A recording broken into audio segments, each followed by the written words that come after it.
Well, good afternoon. This is the second part of our 10 Minutes of Sanity in an Insane World based out of Psalm 23. This is part 2. Part dos. Psalm 23:1. The Lord is my shepherd, I shall not want. We talked last time about the Lord being your shepherd and how we have a choice, and who we follow and who we stay connected with and who we look to determines who our shepherd is. Even as followers of Jesus, there are times that we abandon the shepherd and we go off. And as Isaiah 53 says, we wander away, we wander astray. But in Psalm chapter 23 and verse 2, it says, He leads me to rest. He leads me to lie down in green pastures. He leads me beside quiet waters. He restores my soul, and He leads me, He guides me in the path of righteousness for His name's sake. There's something that I want you to understand. First of all, the shepherd. The shepherd in the Old Testament represents God, and in the New Testament seems to represent more of Jesus Christ. The shepherd is the one who is given to meet our needs. He is there to provide for us. In verse 2, it says that He will lead us into green pastures.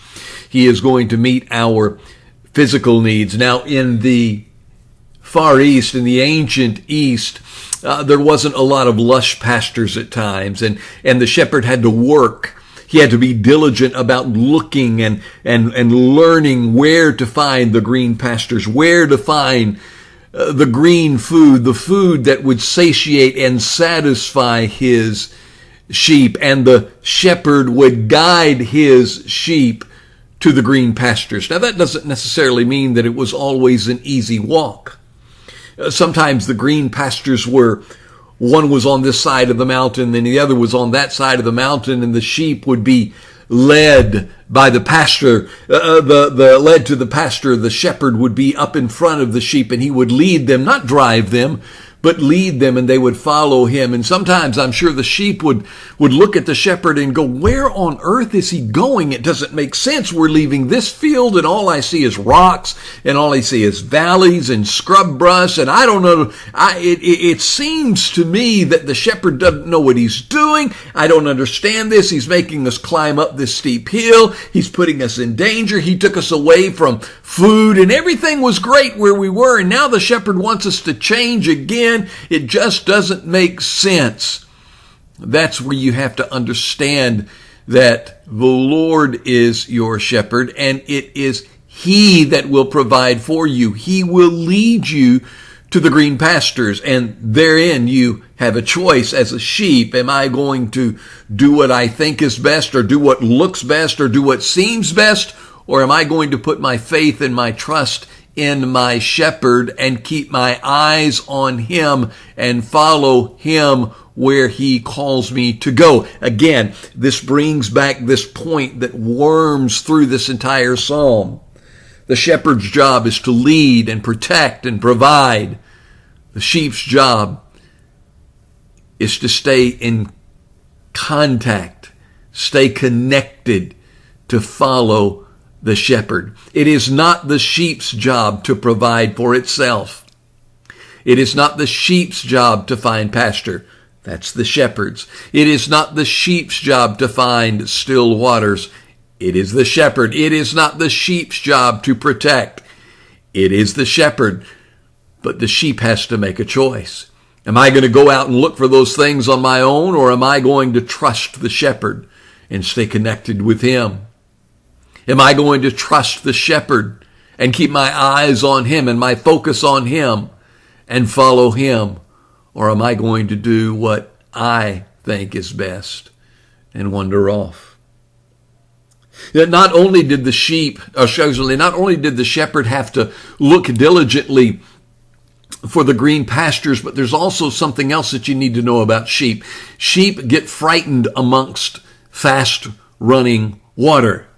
And so the shepherd would need to find a tidal pool or a pool that was away. And sometimes if the shepherd couldn't find that, he would take it upon himself to build and lay out rocks to where the water would be stilled, or to divert some water so that the sheep wouldn't be frightened, so the sheep could find the still water. You see, it was the shepherd's job to provide the water that would refresh the sheep.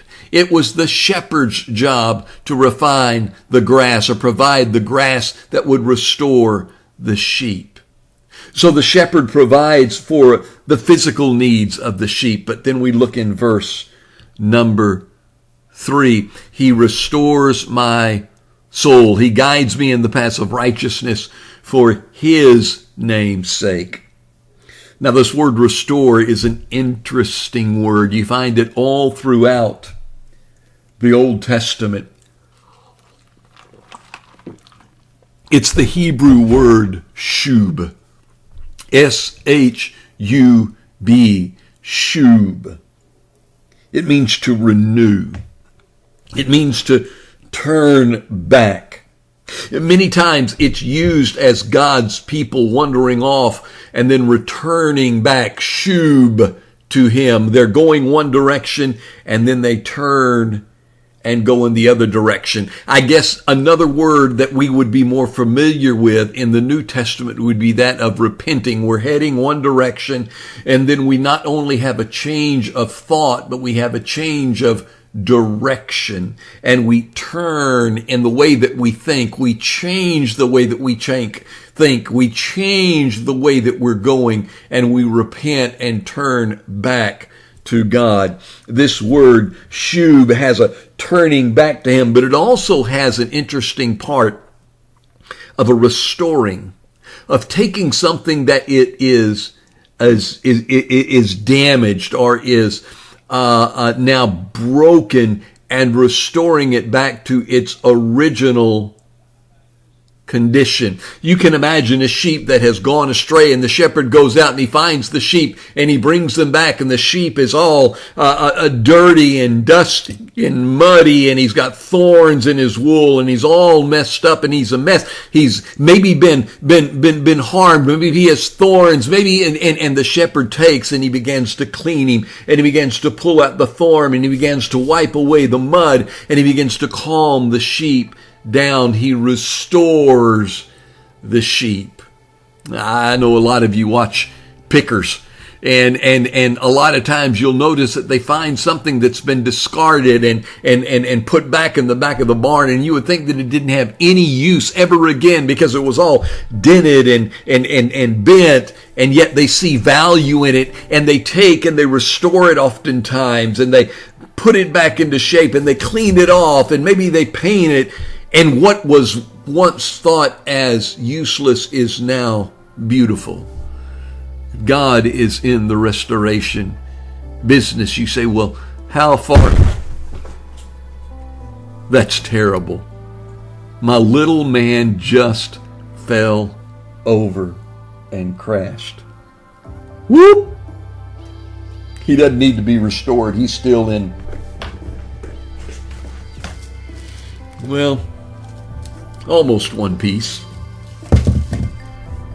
But God is in the restoration business. How many times have you found yourself where people have given up on you, and the church has given up on you, and maybe you've even given up on yourself, but yet God didn't give up on you. God never gives up on you. He is in the restoration business. And then notice this. He restores, he turns them to the right path, and he guides them in the right ways. But notice, not for the sheep's sake, but for the shepherd's sake, for his name's sake. Here we are in the middle of a crisis, and if there's ever a place where we need protection, if there's ever a place that we need God to meet our physical and our spiritual and our emotional needs, if there's ever a time we need a shepherd, now is the time. Maybe Fox News is your shepherd. Maybe it's CNN. God help you if it's MSNBC. But something is your shepherd. What is it that you're looking to for direction? What is it that you're looking to for comfort? What is it you're looking to for security? What is it that you're looking to satiate the needs in the desires in your life? And you say, oh, I've wandered away so far. No, there's an old Baptist song that we used to sing at invitation time. I've wandered far away. Now I'm coming home. Shub.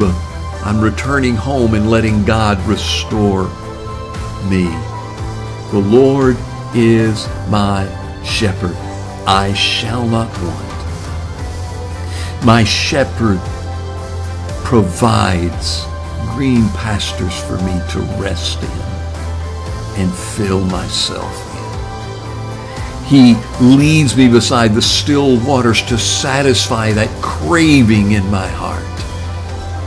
He restores my soul, and he leads me and guides me in paths of right ways for his name's sake. Well, that wraps it up. I've got some first aid to do on my little guy, and he'll be ready for part number 3. Don't forget, wash your hands, stay 6 feet apart,